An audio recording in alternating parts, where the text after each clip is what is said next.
আগের দিন আমি আমার একটা স্টুডেন্টকে পড়াতে পড়াতে দেখলাম ওখানে লেখা আছে আর্যরা ভারতে এসেছিল 2000 বছর আগে, আর আর্যদের মহাকাব্য হচ্ছে রামায়ণ আর মহাভারত। তো আমার একটা কোয়েশ্চেন আছে যে এই সমস্ত ভুলভাল লেখার মানে কি? আমাদের রামায়ণ লেখা হয়েছে আজ থেকে প্রায় 7000 বছর আগে, আর মহাভারত হয়েছে 5000 বছর আগে। তাহলে 2000 বছর আগে আর্যরা যাযাবর ছিল যারা ভারতে এসেছে।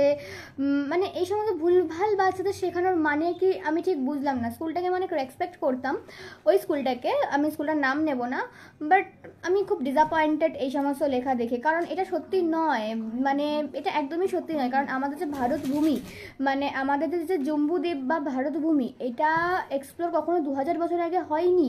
এটা রামায়ণের সময় থেকে আছে, তার জন্য বেশিরভাগ সতীপীঠ আমাদের ভারতে আছে। আর তার জন্য আমাদের গুজরাট বলো বা রামায়ণের অনেক প্রুফ আমাদের ভারত ও শ্রীলঙ্কা থেকে পাওয়া গেছে।